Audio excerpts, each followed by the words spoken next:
Ladies and gentlemen, thank you. Thank you also for accommodating us with the slight delay. Again, I would just ask that during panels, you not enter or exit through either of those doors so we can ensure that everyone hears properly and we can give due, as I said, respect and attention to our speakers.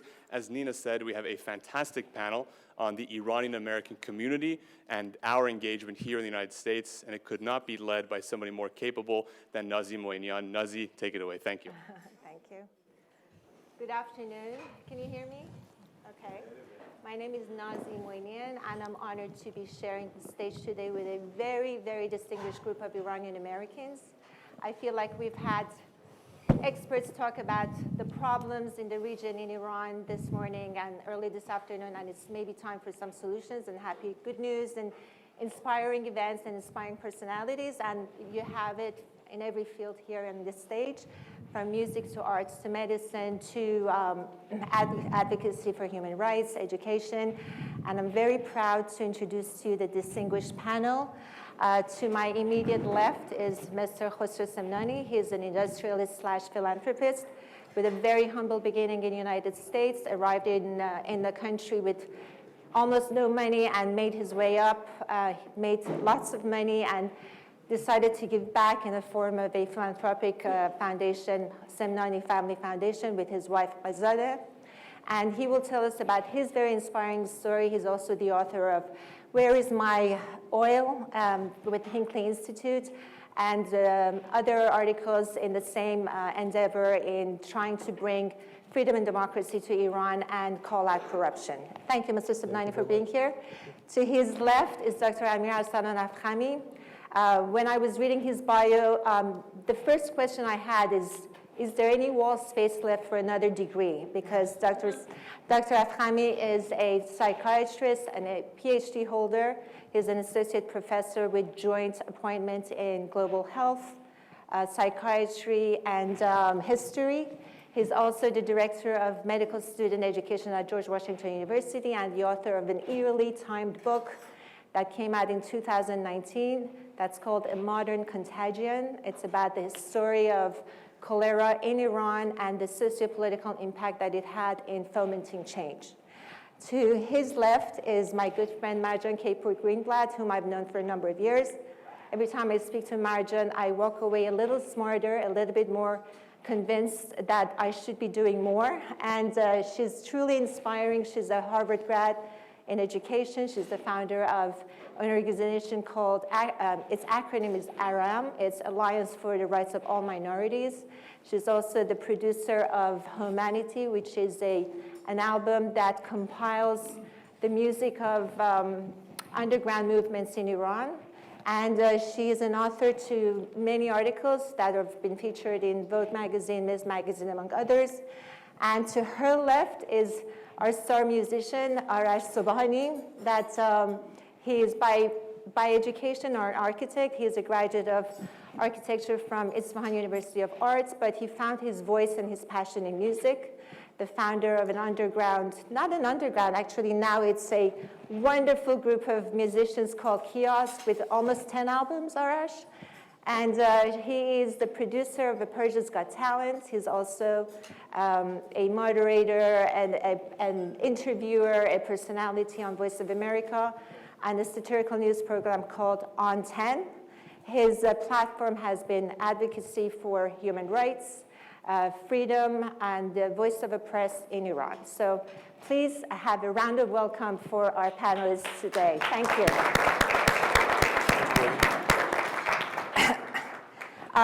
This is a question for all of you, and I'm going to ask you to, as much as your life stories have been wonderful and inspiring, and I don't know how you're going to shorten it, if you can briefly tell us about your rise to the top of your field and how you decided that your success should translate into a voice for change, which is basically the discussion we will have today.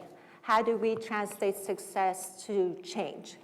So, Mr. Semnani, I'd like to ask you to tell us how you were inspired and how did you decide to become an advocate for people around the world, Myanmar, Yemen, Iran. Thank you very much for the opportunity. Thank you very much for this great having people here and visiting regarding very important subject of Iran. Thank you, organizers and audience and speakers. Thank you very much. Really, as far as my personal why I'm here, it's really simple. We have a foundation, and our foundation really does work everywhere. And most importantly, I would like to talk about Iran and what we can do in Iran. Unfortunately, our hands are tied for most part. We do some work in Iran.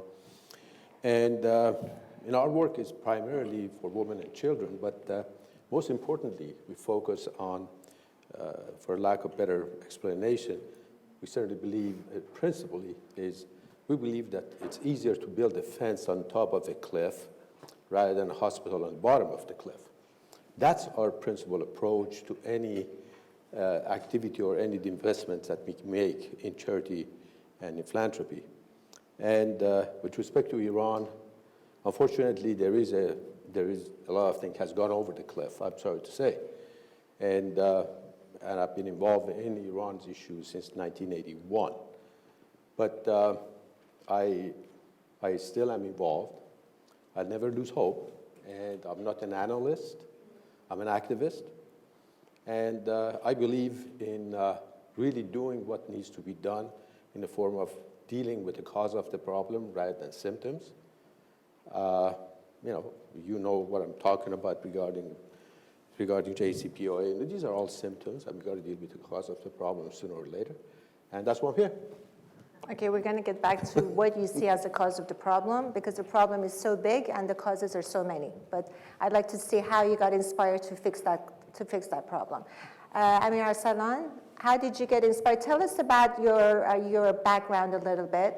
Sure. And how did you get inspired? Who inspired you? Was there a magical moment where you said, I really need to do this? Well, let me begin by thanking NUFDI for inviting me to be on this panel of very eminent individuals. And Dr. Semnani is a tough act to follow, of course. By sort of calling, I am, as you mentioned, a historian, a physician, a psychiatrist, an educator, and have been involved in policy making in both the federal level and the international level via the Department of State, and also on the congressional side of things. My inspiration came from defining my own values, really towards the end of my education. It's something that I convey to my students. Define your values, where you want the world to be, where you want your community to be. And based on those values, set a set of goals and get involved civically, whether it's locally on a state level or on a national level.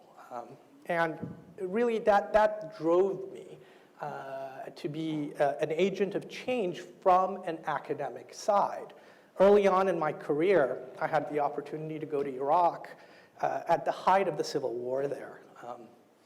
I did a needs assessment of the country's medical condition, particularly its mental health condition. This was back in 2007. And I came back, briefed my advisor at the time.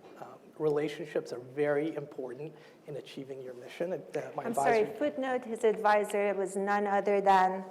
Abbas Amonat on the historical side, but on the medical side, it was David Hamburg. David Hamburg used to be the president of the Carnegie Foundation, and his daughter, of course, was our former FDA advisor.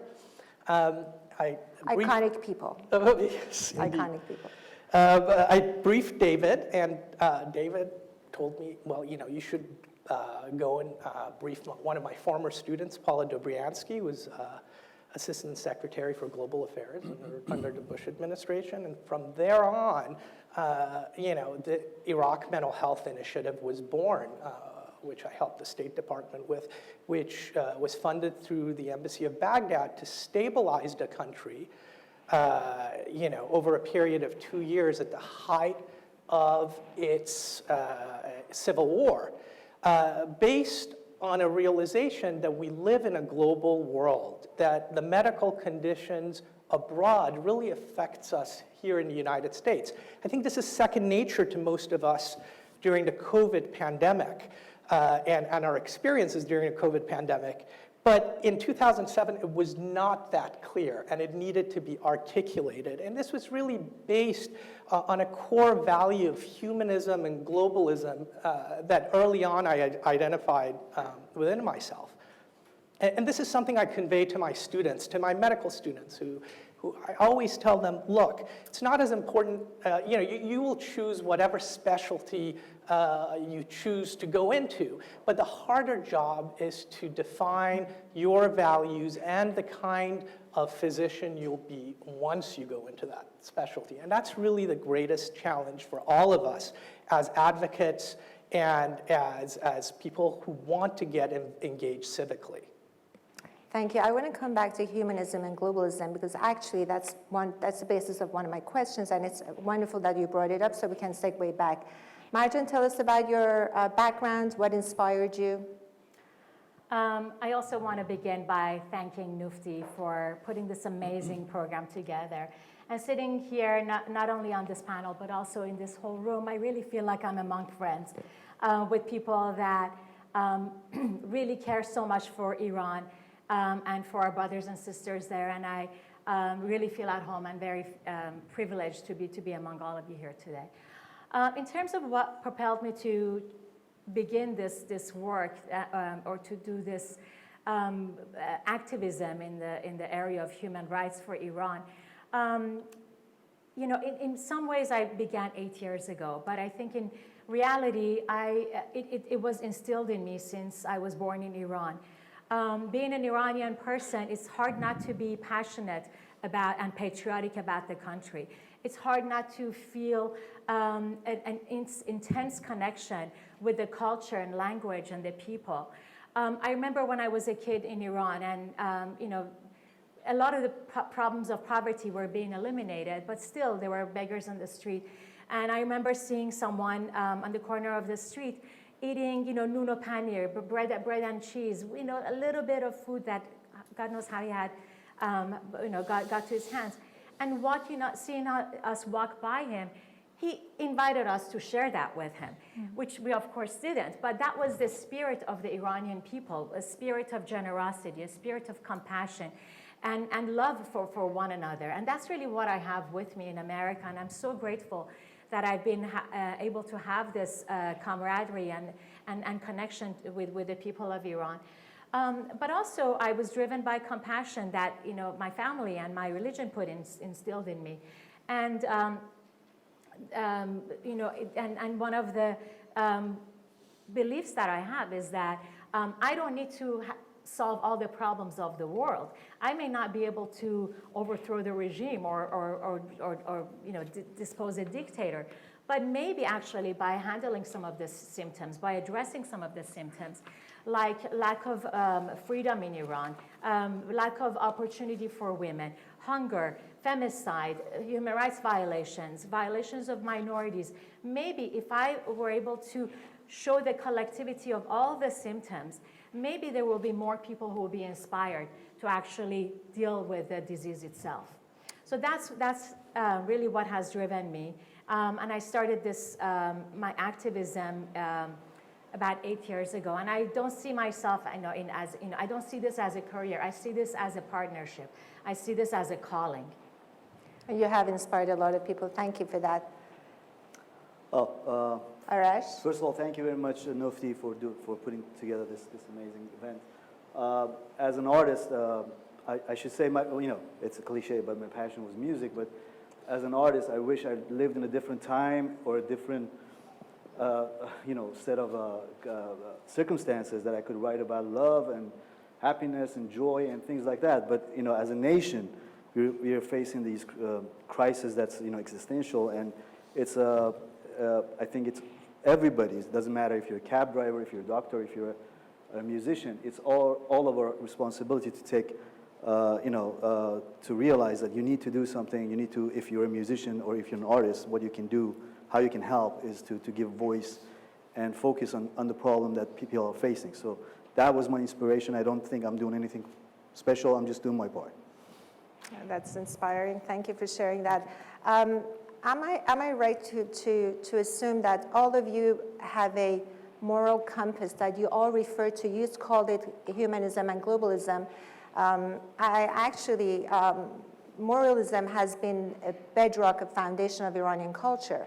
And to bring that point home, I know many of you know the Iranian scholar, Dr. Arthur Upham Pope, who actually traveled to Iran to make sure that he safeguards many of the resources and the cultural institutions that Iran has and expand on it.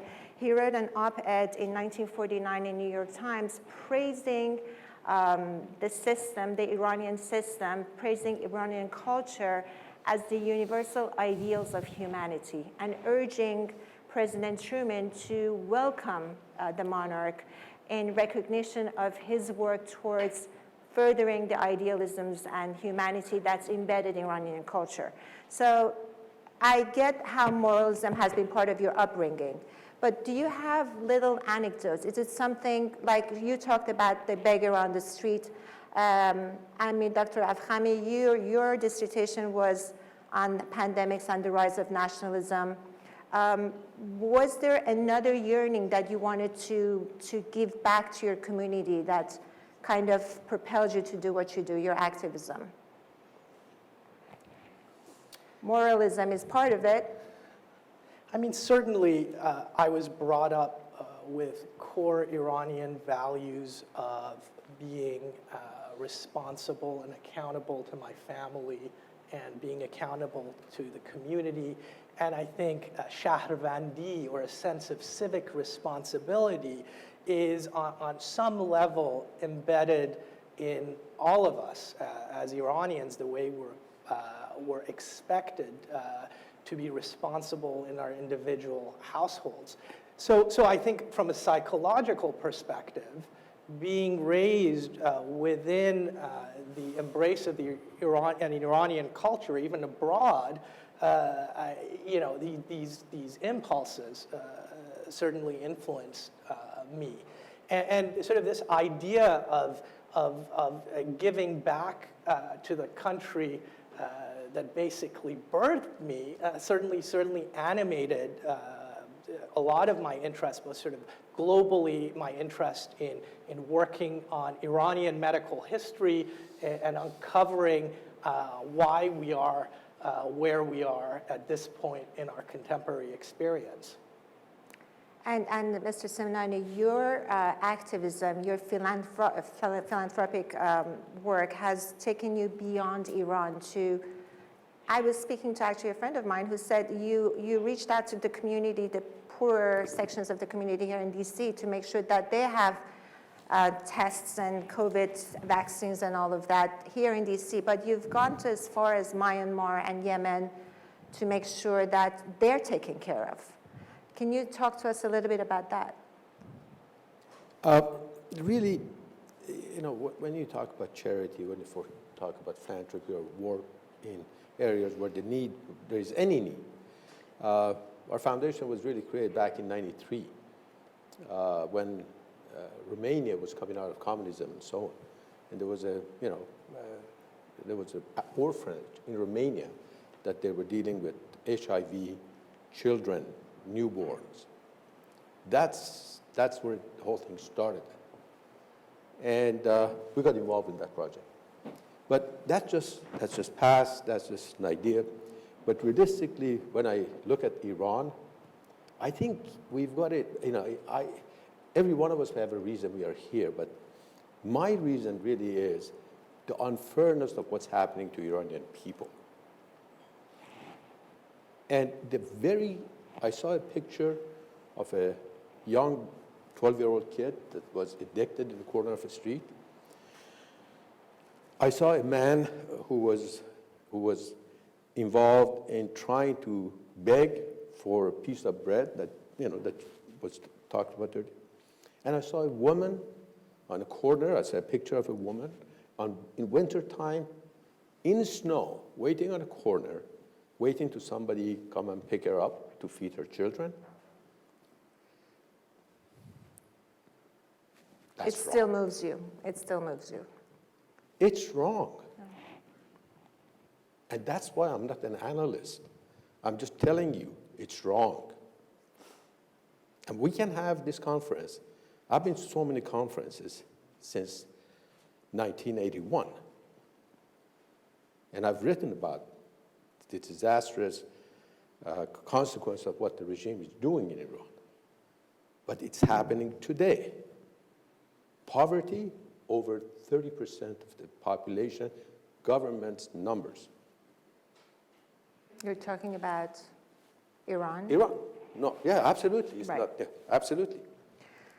And, you know, you've got to think about these people. We are sitting here and talking about this, but I think about people today that somebody is worried about how they feed their children. They're thinking about how they can get by medicine. They're thinking about how they can put the kids through to school. It's a man who's ashamed of going home because he doesn't have anything to offer to the family. That's up here. It's a big act to follow after Mr. Brian Hook? No, what's the gentleman who was here from Hook, Brian Hook.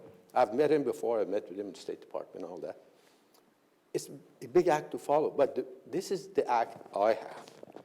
That's why I'm telling you guys. I mean, I think we are going to be good. We have to be looking at how we can help. So you've bridged your thinking into activism. You've closed that gap between actually trying to figure out a way to change to going out there and making change happen. And Mr. Semnani did this. Again, I'm going to just go fast through your background. He came with $47 in his pocket in 1969 to Utah, really not knowing where to go and what to do. And he worked his way up. He was a janitor. He painted houses. He finally got a master's in physics and metallurgy or chemistry and physics. Nuclear engineering, excuse me. And he was the first privately owned company that disposed of low-grade uranium in America. And once he made sure that that was safely done, he sold the company and he did other philanthropic and business adventures. And he really now is only doing, not only, but one of your main works is now philanthropic work, which is admirable. And I wanted to find out about finding your passion, Arash, which when I was looking at your videos, I think it's called Ferishtahad.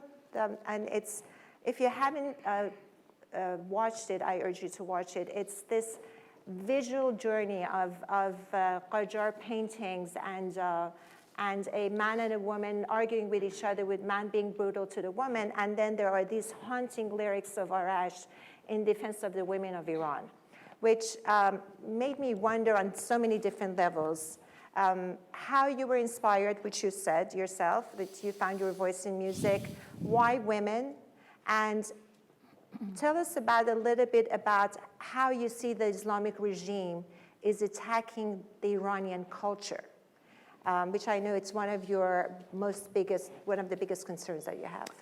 Yeah, it's you know, I had the opportunity to work with a lot of musicians when I was inside Iran, from Mohammad Nouri all the way to other, you know, underground musicians, and I was fortunate enough to continue that outside Iran with other Iranian well-known musicians, to collaborate with them. And when I was in Iran and I saw that how female singers who were, you know, would come to the studio to collaborate with us as a, you know, backup singer or whatever, how much pressure the Islamic Republic would put on them, and they were not allowed to be, you know, soloists, or, you know, they were not allowed to perform on stage and things like that. So it really started to sink in with me when I left Iran to see, oh my God, 50% of this population for 43 years have not been on TV performing. 50% of this population have not been allowed to perform in front of the public or sing. Women in Iran are not allowed to sing. This is huge. This is like, whenever I want to tell this to my, you know, non-Iranian musician friends, they're like, they think I'm making up stuff. This is huge. And when you go back and you see the struggle and the setback that the Islamic Republic has created for the Iranian women who, you know, had achieved a lot of, you know, rights, and there was a lot of room to improve, of course, but it was just like a setback going back centuries. And how could you not, you know, see that, and how could you be quiet or not say anything about that? So that was the inspiration, and that's where the lyrics and the music for that. Can you tell us about how you think the Islamic regime is undermining the cultural values of Iranians? I think it started from the beginning. The first thing that happened to our culture is that they took meanings out of words. So we are not communicating with each other because as you know, we're one nation, and we can't understand. Today, there's no trust amongst Iranians because the language doesn't mean anything, and the words don't have meanings. Reform, hope. These things are just jokes now. Republic. They're abstract. You know, these are just jokes now. And this has created a very fundamental problem for our culture. And what is Iran without its culture? Right. What is the glue that kept us together for thousands of years? It's the culture. And what do we see now? It's really sad. And it's really at a critical point. If we don't save this, I'm really scared for the future of Iran. I'm going to come back to that point if we have time. Marjan, you, in one of the articles that you've written for Vogue magazine, you were sorrowful about the plight of Iranian women, Afghanis, Pakistanis, and the honor killings that are going on, the state of oppression, persecution, assassination of female personalities. But you were also at the same point critical of the American political administration, political system, for not doing enough to safeguard human rights in Iran and around the world, but mostly in Islamic countries, rightly thinking that the first line of victims in these societies are the women. We had Kareem who was asking one of the panelists, what if Jake Sullivan was sitting here? How would you balance the values and interests? How far can United States go into safeguarding human rights abuses when there are hot wars actually erupting on a daily basis, threatening the actual lives of millions of people? What would you have done differently? So that's a lot. First of all, Vogue magazine has not published me yet. I've been asking them, and they have Ms. not magazine, published anything. It was Miss Magazine. Yes. And that and I know there's going to be a panel about the media later on. And I thank God for people like Ms. Ansari who are in this room, who are willing to publish Iranian American writers who are revealing the atrocities of the Islamic Republic. But it is really hard to get the word out and to inform the world about what is going on. And I'm so glad that that there's now more of a conversation about women. And women are truly the partners that we can have in this fight for freedom and democracy in Iran. But just to add a tiny bit of a correction, but beyond women, people who are really victimized in this entire scenario of atrocities and nightmare of the Islamic Republic are the children. But they just don't have the voice. They don't have the tools. They don't have the resources to come out and express what is happening. The children who are watching their fathers kill their mothers because fathers are afraid that maybe the mom did something or spoke to someone in an immodest way, they're going to carry that murder scene for the rest of their lives. And there's nobody who is actually talking about what they're experiencing. And this is creating this cycle, to go back to what Arash said, this is creating a cycle of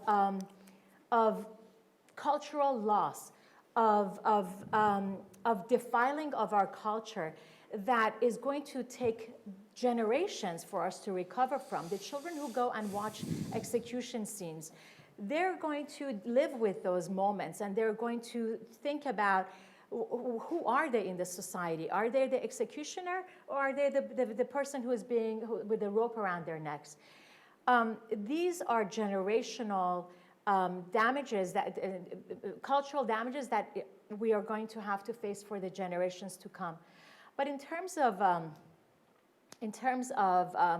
our government's response to what is happening, or more likely their desire to just turn the blind eye and not even acknowledge what is going on, they have had several justifications for why they allow themselves to ignore these things and let people die and suffer and be humiliated and lose their dignities in the Islamic world, especially the Islamic Republic of Iran, Islamic Republic in Iran. And one of the justifications is that well, this is part of their culture. This is how they are. The women want to wear the hijab. I've spoken to somebody who says that she feels more liberated and more free to leave her house because she has the hijab now. And they basically find the minority explanation and justifications, which are all coming from the playbook of the Islamic Republic, and they're propagating them. But this, again, it goes back to culture and the fact that they see the Iranian people as lesser than themselves. It is not, why did it take so long for Ms. Magazine to publish anything about these issues? Because maybe, I mean, truth be said, Ms. Magazine has been very good at covering what is happening to women in the Middle East. But it is difficult for most mainstream newspapers to remove their cultural bias when they are looking at what's happening to the people of Iran, especially the women. It's well said. Thank you very much for sharing that. Dr. Afkhami, in the light of the chaos in Afghanistan, Tehran Times had an article that 1 million Afghan refugees have already crossed the border to Iran. And that's just the tip of the iceberg. As the escalation continues, as the chaos continues in Afghanistan, we will have more of these refugees finding themselves in other countries. The closest one is Iran, and they bring diseases. They don't have any resources. They will rely on the Iranian regime to provide them, if the Iranian regime cares to provide them with anything. But with your background of the migration of diseases across the borders, for example, the cholera came from the Indian Delta. Where do you see the Iranian regime going with this problem of migration? How is this resources going to be provided? And do you feel that the tipping point for this regime is the lack of resources?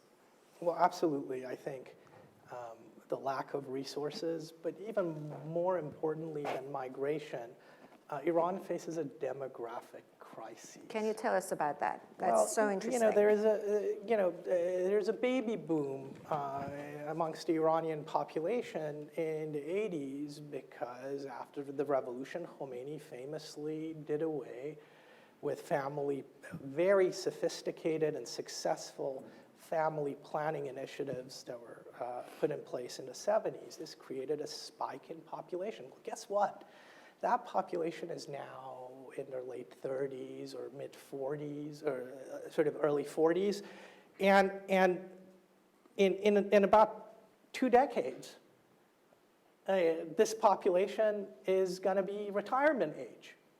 Let's not forget that then family planning was then reinstated by Rafsanjani in the 90s. So you have this big bulge in population, and you don't have a concomitant growth in Iran's economy that can then sustain that retiree population, since the best and the brightest have voted with their feet and have left the country and continue to leave the country to seek better opportunities elsewhere. I mean, almost on a weekly basis, I have someone from Iran reaching out to me, asking me whether I can be their, PI, their research advisor, so they can get a visa and come and study here. They're physicians, they're scientists, they're graduating from Sharif and University of Shiraz, some of the top institutions in Iran, and they're leaving.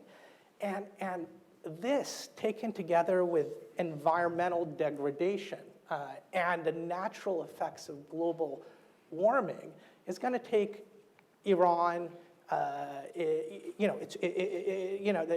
Ultimately, it's going to pressure Iran's society, and Iran will meet its tipping point in the next 2 decades, unable to sustain these various global forces.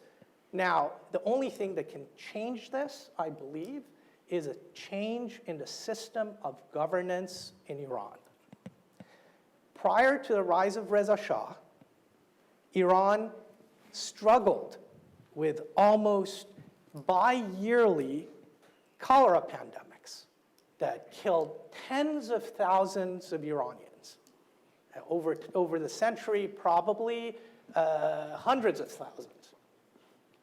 This changed with the rise of Reza Shah, with the Pahlavi dynasty, and the establishment of a transparent and effective administration. Long before Iran had the world-class potable water infrastructure, purely because of good, accountable administration. Today, Iran lacks an accountable administration, an accountable system of governance. Until Iran is able to have an accountable and effective system of governance, it will continue to hurl towards this disaster that's only a matter of years away. And this disaster will be exacerbated by the arrival of refugees from neighboring countries who have it worse off, probably, if it's at all possible to have it worse off than the Islamic regime, that they'll find themselves on the streets of Iranian cities. Well, of course, the refugee crisis is one factor. Right. But the refugee crises typically ebb and flow over time. And let us not blame refugees for the problems in Iran. After all, in the 1940s, we were the biggest recipient of Polish refugees who were placed in gulags in Russia. They too brought disease with them. Right. Yet they did not destroy our country's infrastructure. No, the point is well taken that the problem with the country rests with the regime, not the Iranians nor the immigrants. Mr. Semnani, I have two questions that really pertains to all of you, so I'm going to try to ask the first one and try to get a quick answer. So I believe, because of my background, that in order for you to have a face and a voice in this country, you need to be represented inside the Beltway, and you need to have a representation that will speak for your values and your concerns. How do we motivate this crowd, the generation that comes next, the children of this crowd, the people that are listening to you on Zoom or any other platforms, to engage in the political world within this country? Well, I'm glad you asked that question. It's just very much to the point. I was thinking about earlier conversations here. We talked about the JCPOA and nuclear issue and so on, and a number of good comments were made, but unfortunately there were no good solutions.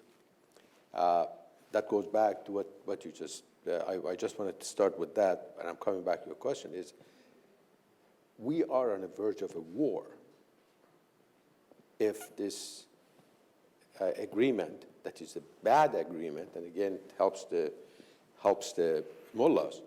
If it's not signed, the next option again is attacking Iran. And you gentlemen, and you mentioned Dr. Afkhami regarding demographic and so on. Those are very, very true, and I appreciate that. The only thing that I'm seeing in the very near future, immediate future, is a war.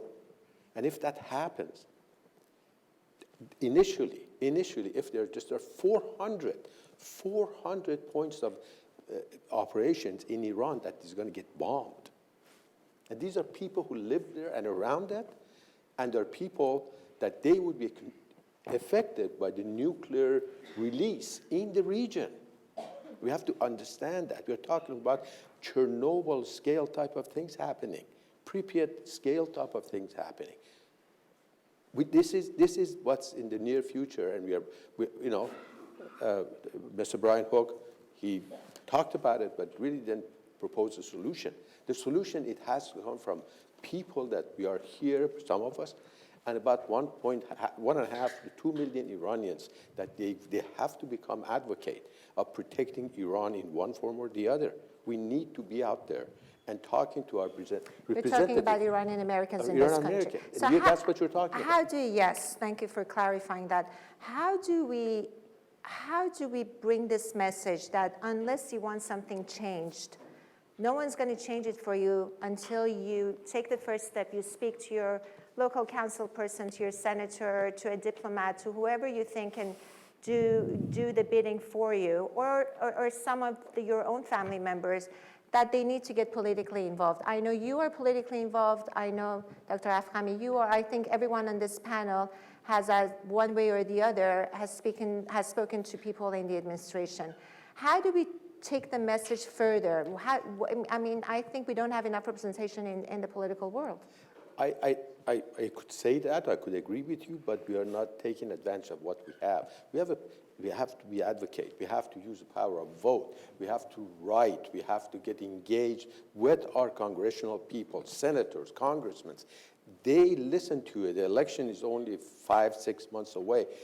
You need to be out there. We all need to be out there for protection of the country. And if U.S. finds a solution, and the solution at the end of the day is something that they have to get rid of the cause of the problem rather than dealing with the symptoms that we all have talked about in one form or the other. And we need to do that today. Every day we need to get involved and call our congressmen. Just go on the internet, you can call them. You just can't write them. And you can, with your power of vote, 1.5 million people set aside $10 a year to spend on politics. You're talking $15 million that you can contribute to these political races and make a difference. And you will make a difference. Today, we are not there. If we are, the small percentage of us is out there. I think that's a solution we've got to look at. We have to look at it in every possible way to save our country, because it's a very, very dangerous time for it. And we wrote a book. This is the Ayatollah's Nuclear Gamble, published in 2012, exactly 10 years ago. And some of you know this. Can you repeat the name for the It's called audience? Ayatollah's Nuclear Gamble. Published in 2012. Published in 2012. It is on the internet. You're welcome to go and look at it. It tells you the dimensions of the human casualties in Iran. 400 places in Iran will be bombed if that decision is made. And it can be made. It's a 50-50 choice right now. And 10 years ago, we had this conversation in Washington. I'm sorry, I don't want to see this, that we have this conversation in 2032 again. That's the problem. We need to, this is an echo chamber. We all agree on the things that we talk about. But we have to get this echo chamber information out into the floor of the Senate, on the floor of the House, into the administration halls. Arash, that's where we ought to be. Sorry, I'm running out of time. Mr. Semnani, how do we foment change? How do you foment change through music? Sorry. How do you create change? How do you hope to create change? Well, you know, I think music has a power that is very unique and can encapsulate a generation, hopes, dreams, failures, and all of that. I think, but I want to bank on what Mr. Semnani was saying, and that's it's that musician, cab driver, whoever we are, we need to be responsible. There's a saying amongst Iranians, unfortunately, that say one Iranian is stronger than two Iranian is stronger than three Iranian. We need to change that. And I think what's happening today here, an organization like NUFDI and things like this needs to happen more. And we all need to be more involved, musicians, entrepreneurs, doctors, whoever we are. We need to take responsibility and just be proactive. Thank you, that's inspiring. More activism that you guys are already doing, I can't imagine, but we would be all inspired by your words, as we should. I think I have 2 minutes, and I'm going to end this on an up note, since I promised you that this is going to be an uplifting and not a panel on problems, more on solutions. If you can encapsulate your thoughts for your children, your nieces, nephews, if you don't have children, where do you want them to see, how do you envision them being an activist for Iran when they grow up? Marjan, let's go to you. I'm still formulating. How do I want them to be activists when they grow up? I want them to care about, first begin with self-respect. Self-respect involves acknowledging your heritage, your identity, and I think that is something that we need to remember. We should speak Persian to our kids. So self-respect, and then respect and contribution to your family and to your country, and really paying us forward. Just don't don't take advantage of what is around you. Also give back and create opportunities and advantages for other people. That's well said. I like the point on keeping the language. I mean, it's obvious that culture is paramount to everyone sitting on this stage. Dr. Afkhami, you're the father of 2 girls? Two little girls. My wife and I are both policy and politically aware. And it's very important for us that both our daughters are good citizens. And by that, it means having strong values that we've conveyed to them and exercise those values through civic engagement. Of course, both my wife and I have in one form or another been involved in Congress, and we love congressional politics. But last time I talked about that with my daughters and what they wanted to do when they grew up, whether they wanted to run for office. My 4-year-old told me that she wanted to be a bounty hunter. And my 7-year-old, whenever she wants to butter me up, says she wants to be a doctor. But deep inside, I know she wants to be an artist. And I'm fully supportive of that. And maybe, like my colleague, she will use art as a form, as an art form, to change society. You're a good dad. And I think your first daughter wants to be on a reality TV show.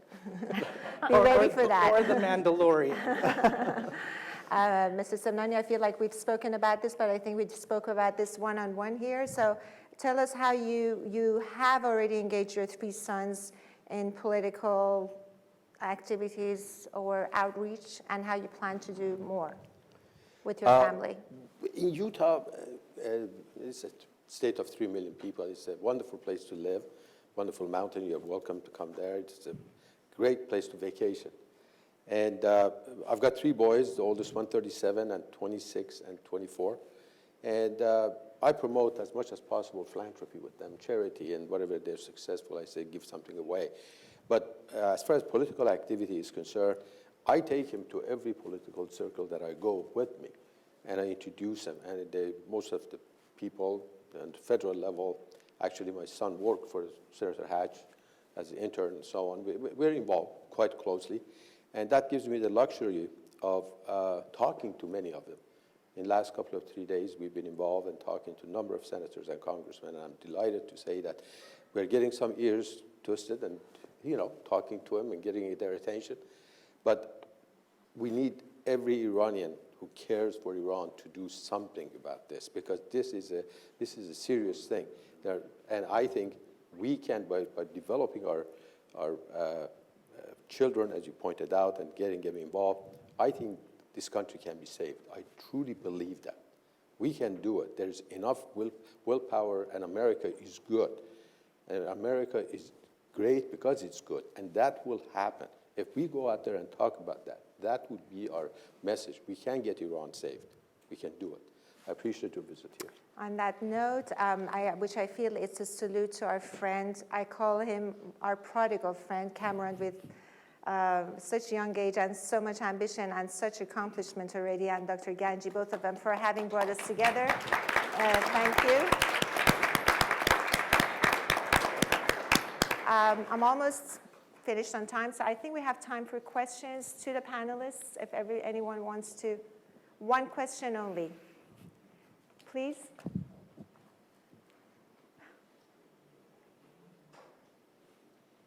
That's Dr. Rahi, right? Dr. Rahi. Very good. Dr. Afkhami, thanks for Mr. being Ahi, here. how are you? There has to be, in medicine, we have disclosures. And in this case, I have to say that Dr. Ahi and I go far, far, far back, even before my birth. So. Anyone who knew your grandfather knows where you get your values from. With Thank deep you. respect. There's a small village of Akanlu in Kurdistan. Not many people know about it unless you're an expert on cholera. There were people in Institut Pasteur, which you have studied in great depth, who gave their lives for that institution. It was something more than money or fame when you give your life. These are values. Like Dr. Mohsen Hassanzadeh, who died knowing the dangers of experimenting with cholera. How do Iranian Americans or Iranians outside preserve the genetic material of good governance which we have had, because this is more than having a bureaucracy. This is having institutions dedicated to serve with a set of values. And you can't start it from scratch. It's very difficult. But if you've had it, how do you preserve that genetic material, the history, the praise for younger ones to know we have had such a thing? Because for sure, saving Iran tomorrow will require it. Thank you for that question. I think that's where us expatriates come into play. We not only have to be agents of change in Iran, but once that change happens, really hope lies with us, the population who have been vessels for that historic memory, for that set of values that might have been eroded. I don't believe it's lost. I believe it exists in Iran. And you see it with waves of Iranians coming out. But it's certainly been eroded in the last 40 years. I think the expatriate population is really a vessel that can take this back. When COVID first broke out in Iran, and I was writing a lot of op-eds and doing a lot of interviews, explaining how Iran's inability to counter this pandemic was aberrant with its contemporary history. I remember getting a lot of pushback within the community and certain political pressure groups, et cetera, that I was, too harsh on Iran and its institutions. And it's only by writing about the history of Iran and its past in countering pandemics, such as Iran's efforts against the El Tor strain of cholera in the 60s, and its development of a vaccine in the 60s in collaboration with the international community, which was vastly more effective against that virulent strain of disease than its American counterpart.